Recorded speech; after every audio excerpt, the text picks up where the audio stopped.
My name is Elena. I am 34 years old.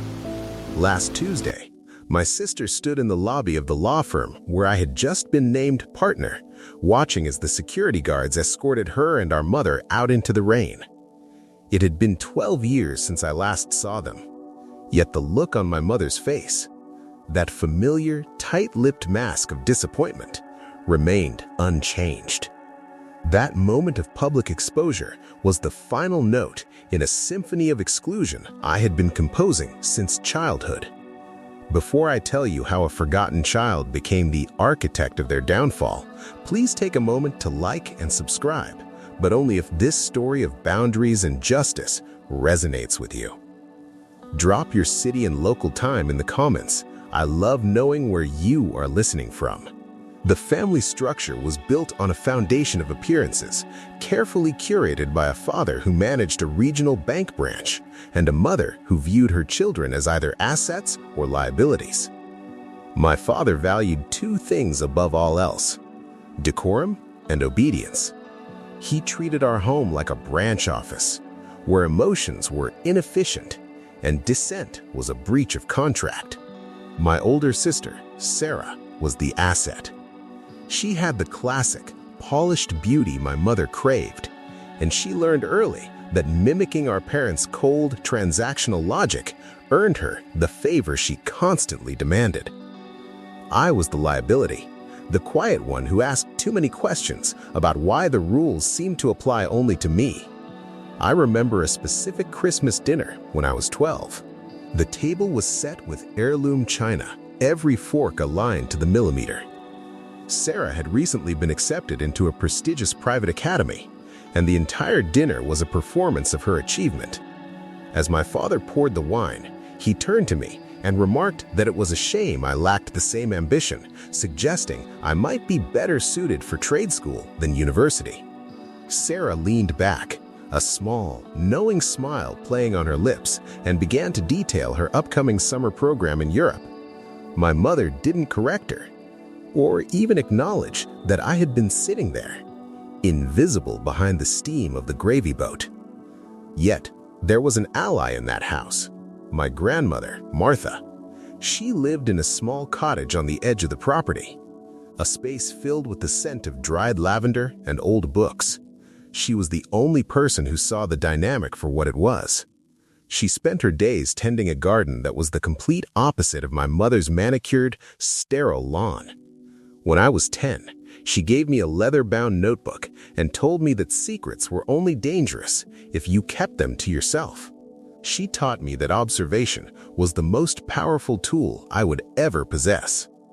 She was the one who quietly tucked away the small amounts of money she earned from her garden, setting them aside in an account she told me would one day be my exit strategy. She passed away when I was 16, leaving me with nothing but that notebook, a set of keys, and a letter that would eventually change everything.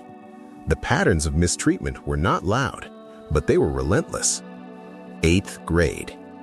I was the only student from our school to place in the state science fair. My parents did not attend, opting instead to take Sarah to a community theater performance she had secured a minor role in. When I returned home with my second-place ribbon, my father glanced at it from his desk and told me it was nice, before turning back to his spreadsheet. He never asked what my project was about. The summer I turned 15, I worked 3 part-time jobs to save for a laptop I needed for my advanced placement courses. By August, I had almost the full amount saved in a coffee tin in my closet. One evening, I discovered the tin empty. My mother informed me over dinner that she had used the money to pay for Sarah's new wardrobe for her first year of college, claiming that my sister's needs were more pressing than my little hobbies. She did not apologize, and when I looked at my father for support, he simply stared at his plate and insisted we move on to dessert. 2 years later, I applied for a scholarship to a prestigious university. I had worked for months on my application, and my teachers had written glowing recommendations. I found my acceptance letter on the kitchen counter, opened and crumpled, with a note from my mother stating that she had decided I wasn't ready to leave home and had sent a letter of decline on my behalf.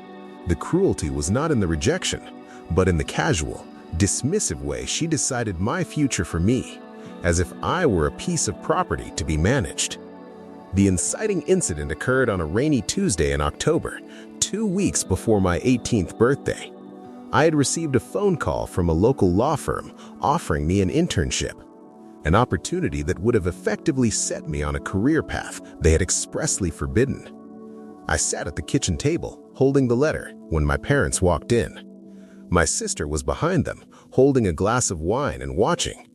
I told them about the offer, my voice steady, my hands flat on the table.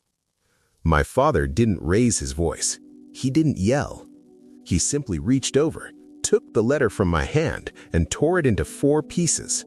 He then told me that as long as I lived under his roof, my future was not my own to decide.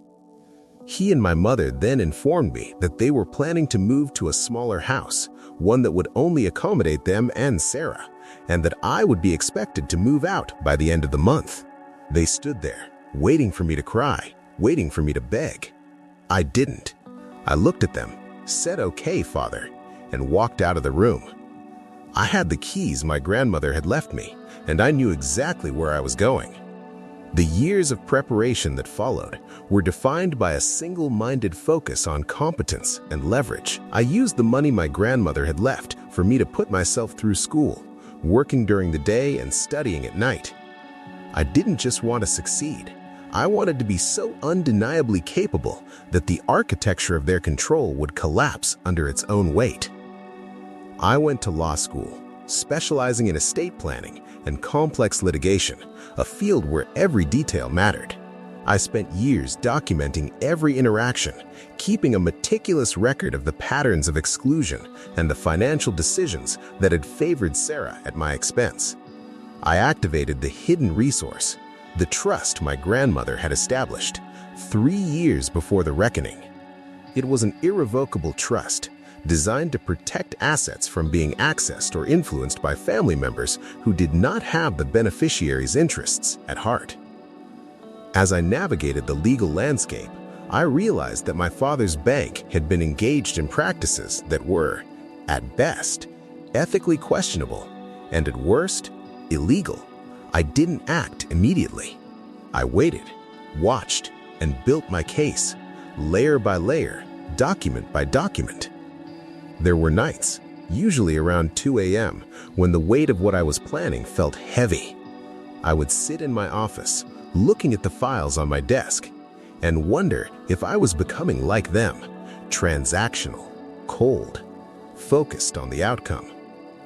I remember a phone call to a trusted mentor, an older attorney who had guided me through my early career. I asked her if it was wrong to seek this kind of vindication. She told me that seeking justice was not the same as seeking revenge, and that a life built on boundaries was a life worth living.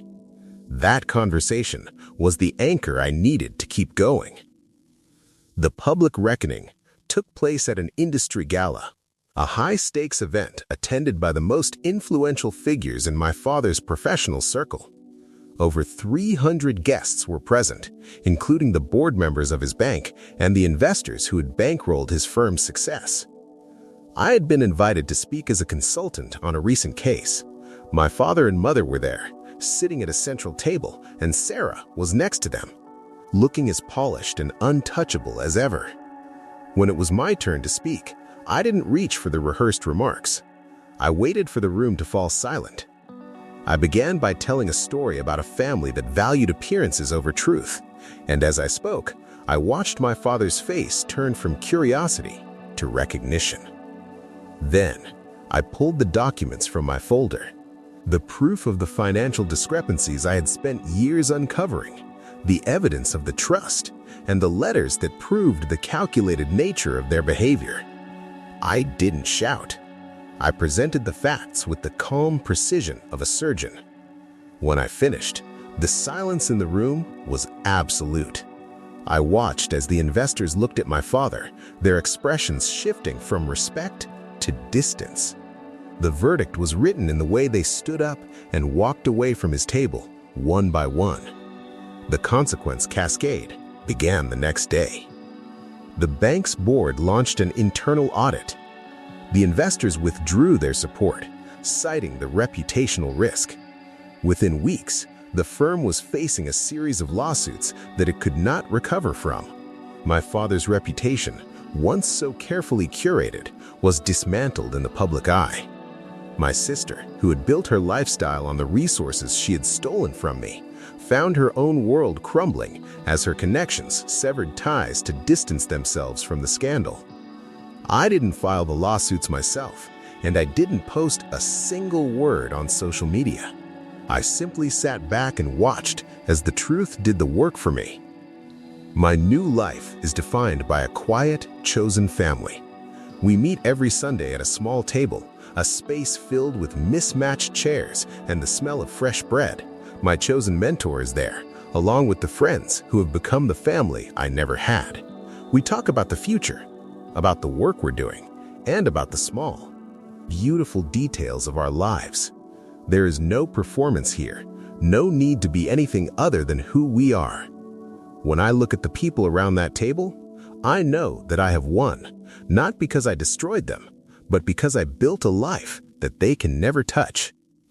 If you are watching this, and you recognize yourself in this story, if you have felt the sting of exclusion or the burden of a family that does not see your worth, know that you are not alone. You are allowed to set boundaries.